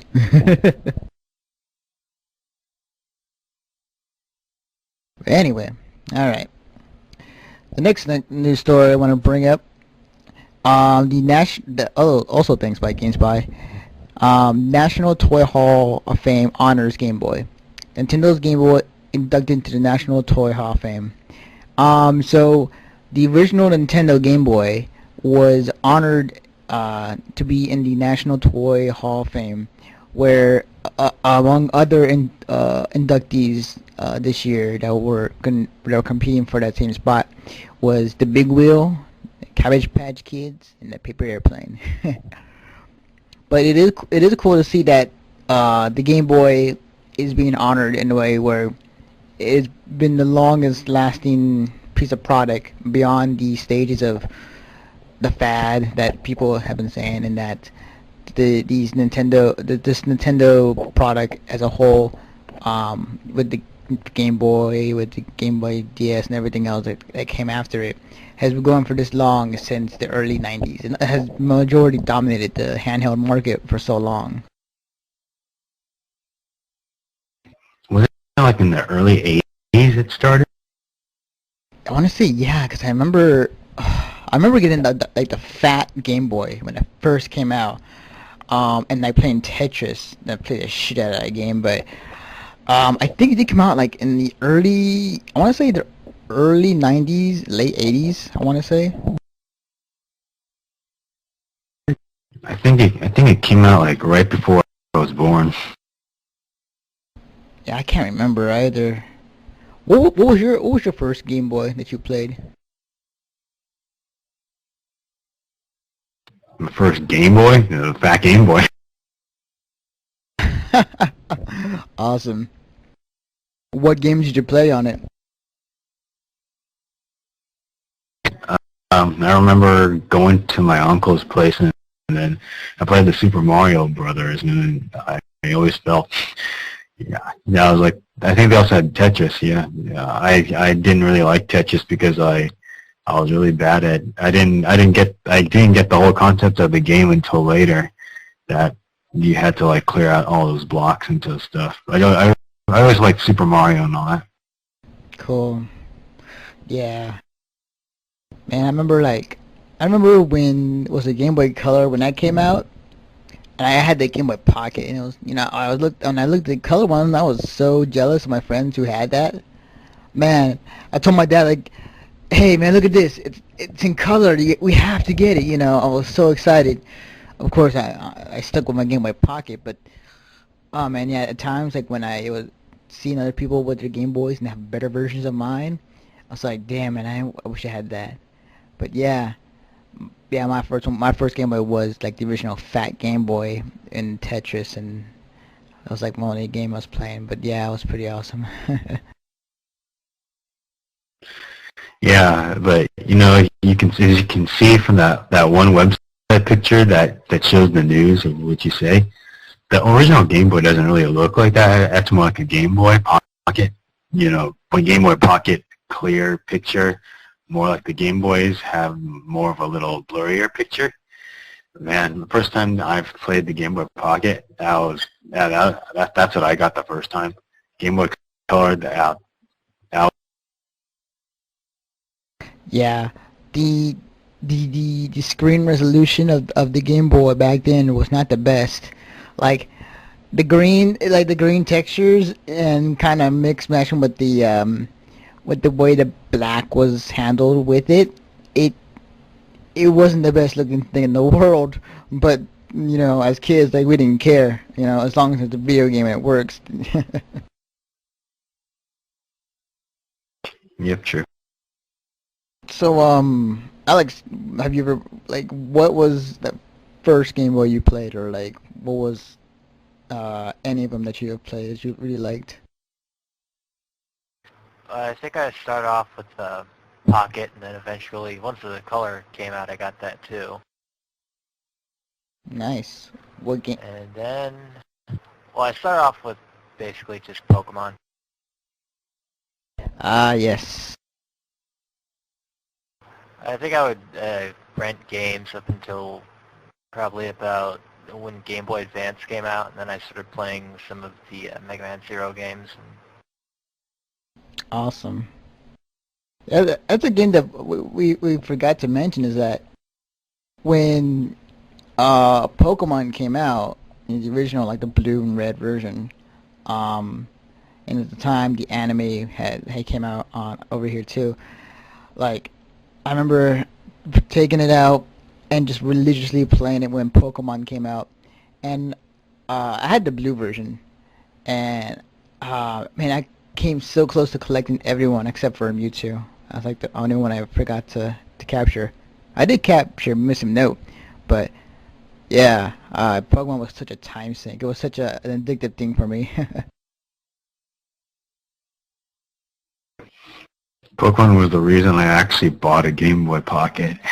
But Game Boy Pocket, that was the first Game Boy I got. It was like one of those neon green limited edition ones. Oh, you lucky bastard. I wanted that so bad. Oh!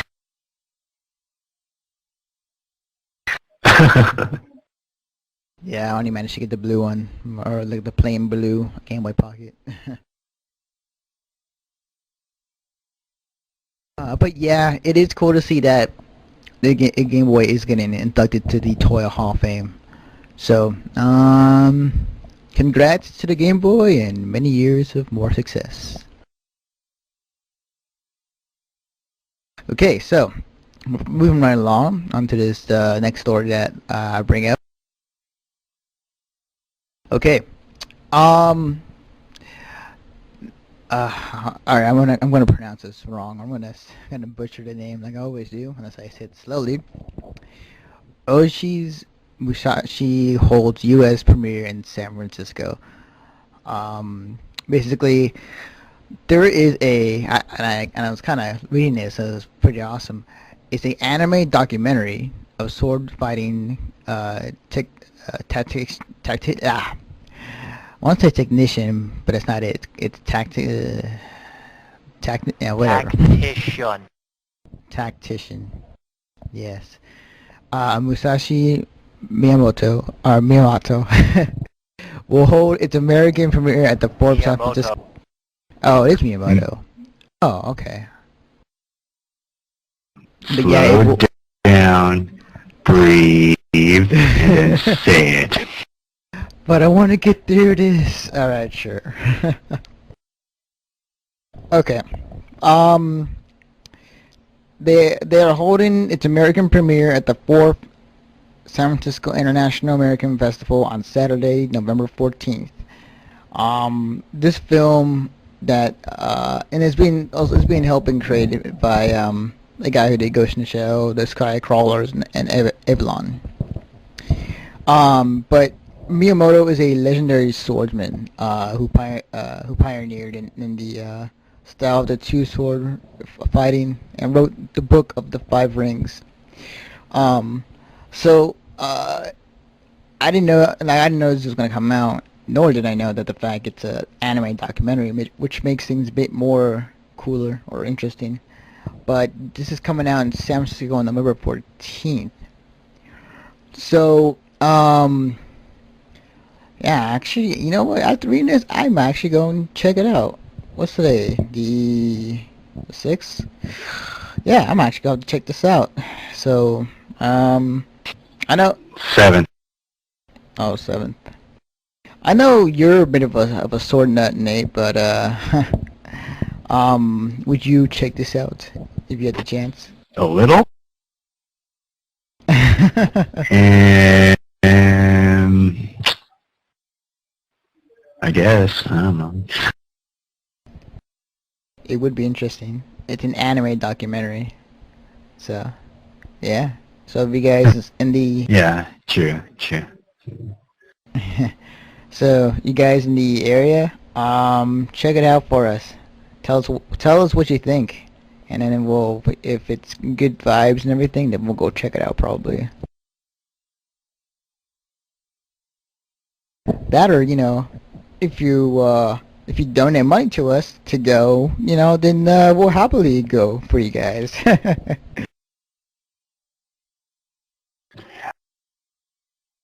Give us money, please. Yes. We should really put a donate button on our website. Huh.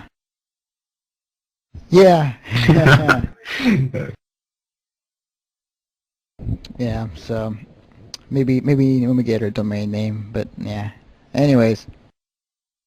And then I'm gonna save this last.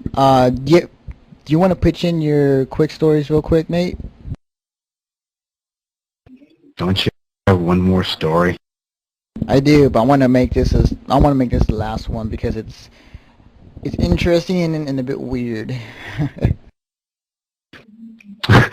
Alright then. Let's see.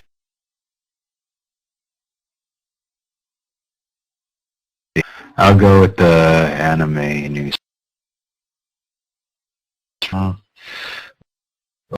Okay, okay, never mind. I'll go with the game ones first.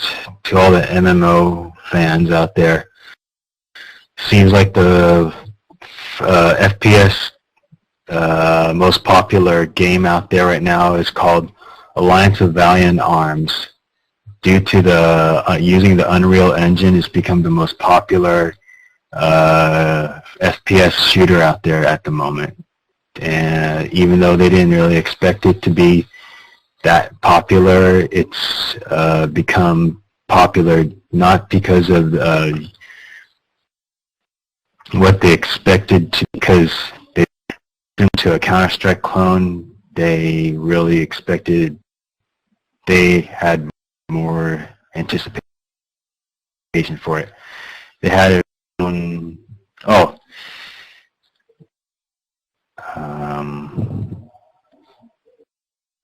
yeah, okay. Just, Huh. mm, Most wait, they claim that it's Go on. the most popular MMO gun shooter right now. currently, yes. Really, because graphically it looks really good.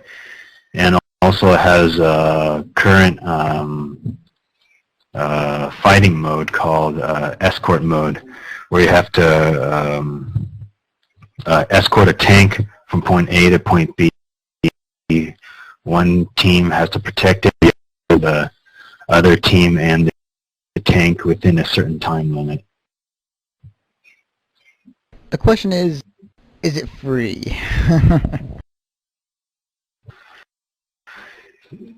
Most of the MMOs I talk about are free. So yes, it is free. Cool, awesome. So what was the name of that game again? Alliance of Valiant Arms, called AVA Online. Awesome. So if you guys want to go check it out, I suggest you Google it. You can Or go on, Nate. You can tell them. just go to iggi.com. Ah, okay. Yeah, it makes it As easier. for anime news, okay, yeah. As for anime news, the governor of Iwate calls a Moe character our wife. According to Excite Wait. News, Sanri. Wait, hold on. Tell me again. Cause I was like eating and I was like, yeah, slowly. Tell me. The governor of I can't really say this either. I call it Governor of Iwate calls a Moe character our wife. Okay, let me open it up. According to Excite News, Sanriku Railway held a National Tetsudo Musume Summit on November 1st. Tetsudo Musume is a character series representing Japanese local railways. Figures of the Moe characters in the motorman uniforms have been released since 2005, and they got novel and manga adaptations. Local railways gathered in the summit and had workshops such as Kawaii says the local industry. Tasso Takia, of Governor of Iwate Prefecture, wants to use one of these characters, who is Kujishin of the local Iwate. That's okay. Okay, and then Governor Tasso revealed that he has her poster in his office and said, "Kuji Alice is our wife," which means Uchi no Yome, which is why it said our wife. And it's quoted from DTSHYK of My Enemy List. Wow, that is interesting. Yeah. Let's see. See, if there was other shorts. Yeah. See, if there was a, oh man, cause like, okay, like if there was something like that over here, like if there was like a mole character for each state here in the U.S., I think I could say. You mean Moe, not mole? Sounds like you're saying mole, not Moe. Mole. But Take back okay, California man. heroes. Okay, hold. Boy. Mole. Okay, what were you saying? Mole. Okay. What? Okay. As I was saying though, like, if it was over here in the U.S.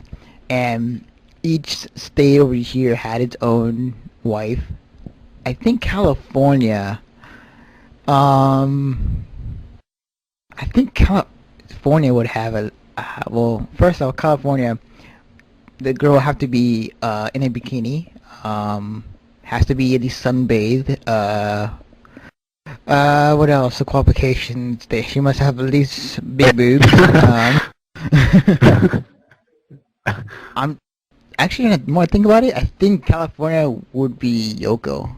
Like, I think that'd be the wife of California. It make Yoko from Gurren Lagann. Yeah, it makes sense. I mean, That's your idea. no, seriously, like, okay, California itself is a big state. It's got like one of the most actually it has like probably one of the biggest populations in the U.S. So populations big equals, you know, boob size. Therefore, Yoko equals win. You could have at least said because Hollywood was here. I know. I just Yeah, wanna that put would make in a there. lot more sense, man. Yeah, that is true. And it's, of course, we're the country of the sun, or not country, but we're the state of the sun. Wow, I'm totally out of it right now. So it does make sense. I mean, like in some terms, I may be wrong, or you know, but yeah, like Alex said, like, you know, it does make sense because of Hollywood and the fact that it's always sunny over here, and you know, one of the biggest states in the U.S. So yeah, I think Yoko would be our wife. And in the worst case scenario, the mascot could always have boob jobs. Very true. Although I think Yoko's boobs are big enough as it is. Yes. So, anything else, Nate? Okay. Quite a few, and I'll quickly do it. Maeda June takes a temporal leave from Key. According to the official blog of Angel Beats, Maeda June took a temporal leave from Key. He said in the blog that he completed all the scripts of Angel Beats and got a burnout. There's also extra DVD and Blu-ray discs versions of the following, and that is Towaru Kagaku no Railgun, Queen's Blade 2, and Shinkoi Hime Muso, and a Blu-ray only extra short of True Tears. And there's also going to be, yeah? Okay, so he's taking a break from writing all these scripts, but the majority of the work is done, right? Yes, it said that he completed all the scripts of the upcoming anime Angel Beats. Okay. Okay, that's cool. I can understand how one guy can be working his ass off in Japan making these animes, especially if some of these are actually pretty good. Yeah, I can only imagine, but yeah, the guy deserves a break. I mean, after all, it's only a temporal leave. Yeah, it's only a temporal leave. Yeah, I mean, after all, we got let's see. Oh. Yeah, we got Queen's Blade. You were going to say that, right? Yes, exactly. We got Queen's Blade to keep us occupied. All right, moving along. Where was I? Okay, the Capo anime announced. It's going to be called the Capo 3. Yeah, it's going to be called the Capo 3. There's not much news about it since it's really early in the making, but it's just going to be a third season it's not really a third season, but it's just that they're finally announcing that it's going to be released, and a lot of fans are really happy about it, and there's some fans that are kind of stressed that they're making another one. Well, not fans that are stressed, but people that are stressed. Right. And finally an anime. This one's going to be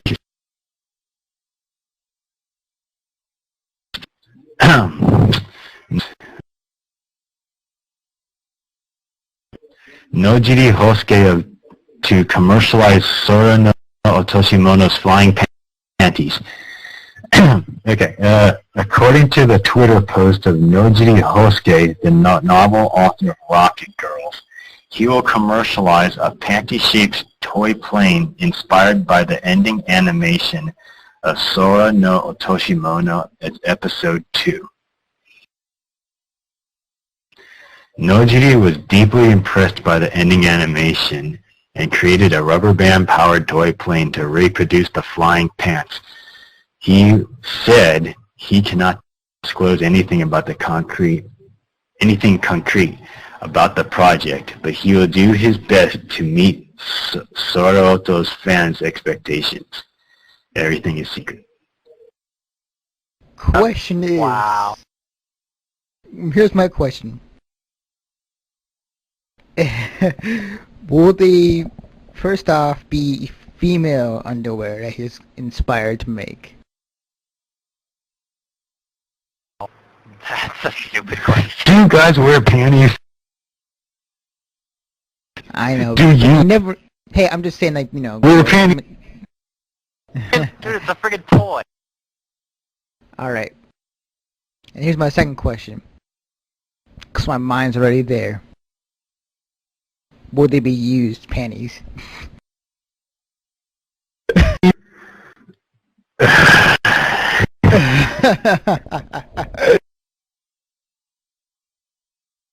Yeah, this is the 18 over section of the podcast. Are you going to be catching these Japanese painting?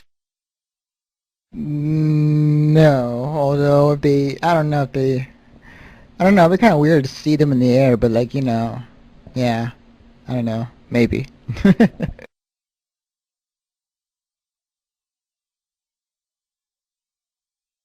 Yep.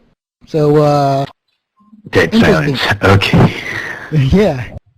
And I have one more game news. I left it out. For all you convention people, the founder of Comic-Con died. Oh, yeah. I saw that story the other day. Yeah, the guy who originally created Comic-Con San Diego died. Man. Yeah, that was... yeah. That is a bit sad to hear, because without him, the comic book conventions of today wouldn't be as big as the original San Diego Comic Con when he first started it. I have a couple Right. questions. How old was he? Yep. He died at the age of 76. His name was Shel Dorf. He said he died at the same hospital where he spent much of his year being treated for diabetes. Hmm. Which kind of leads into my second question. Was he fat?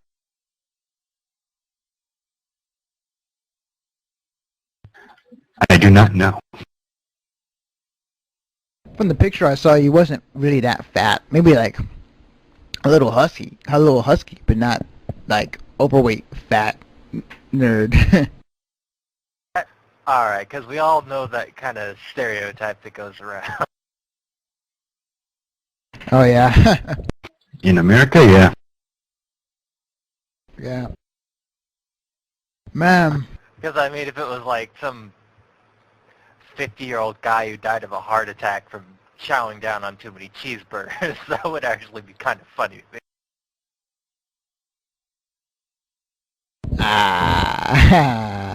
Yeah, I guess. Convention-wise, yeah, I get what you mean. Yeah. Man.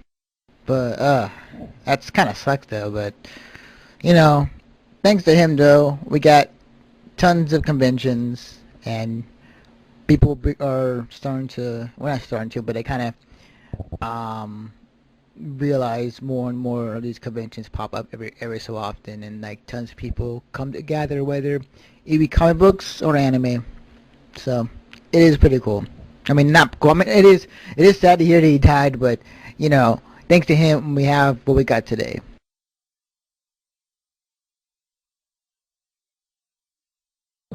Right.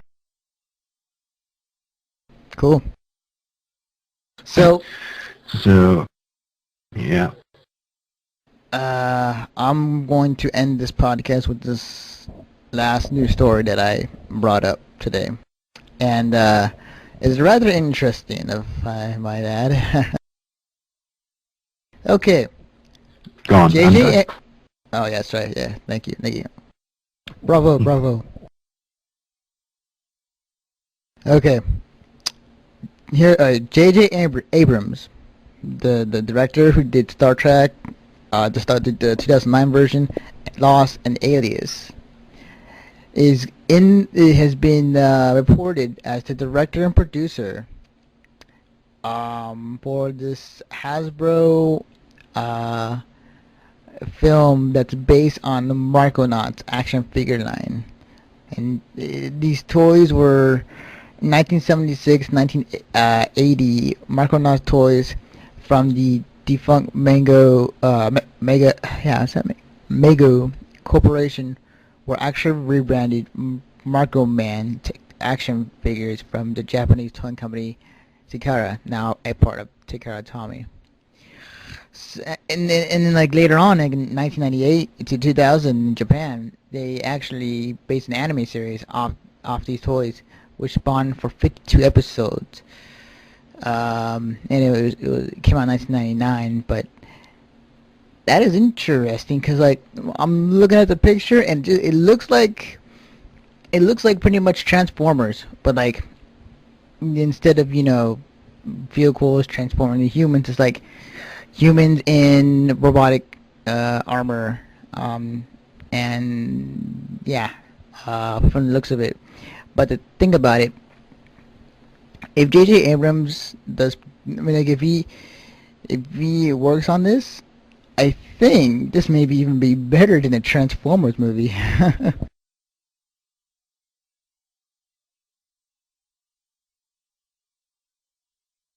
uh, It looks like, um, where were those guys' names again? Voltron, yeah. Voltron. That'd be kind of cool, though. I mean, look. I don't know, they remind me of them for some reason. Yeah.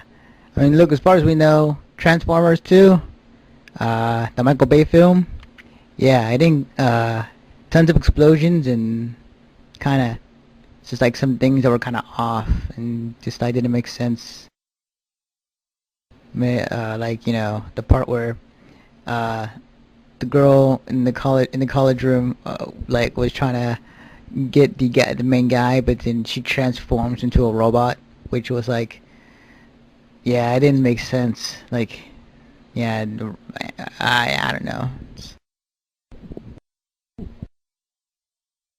Anywho, so that's it. Yay, we're done finally. Woo. Yeah, and I'm pretty sure this episode will be the latest episode that we ever done, because I'm sitting here on a Saturday getting this done, and yeah, I'll upload it tonight, and then you guys can listen to it whenever. But yeah, so with that, let's end up with some closing rituals. You can check us out on iTunes. Look up Mission Start. And then you can also check us out on our website, www.missionstartpodcast.weebly.com. And then you can also follow me on Twitter, Defective Naruto / was it Twitter / Defective Naruto? Yeah, either. http://twitter.com/defective Naruto. Okay, got it. But yeah, we've been doing a lot of changes to the website. We've been adding a lot of new content. So I invite you guys to check it out, and then let you guys know. We are going to. Well, by the time you listen to, take that back. It'll be in time for when you guys listen to this. Our first anime convention, we're going to have our official report on the SAC anime, and we'll give you all the details and after our thoughts about it after the whole con deal's over. But yeah, if you so happen to listen to this podcast and you would like to meet us,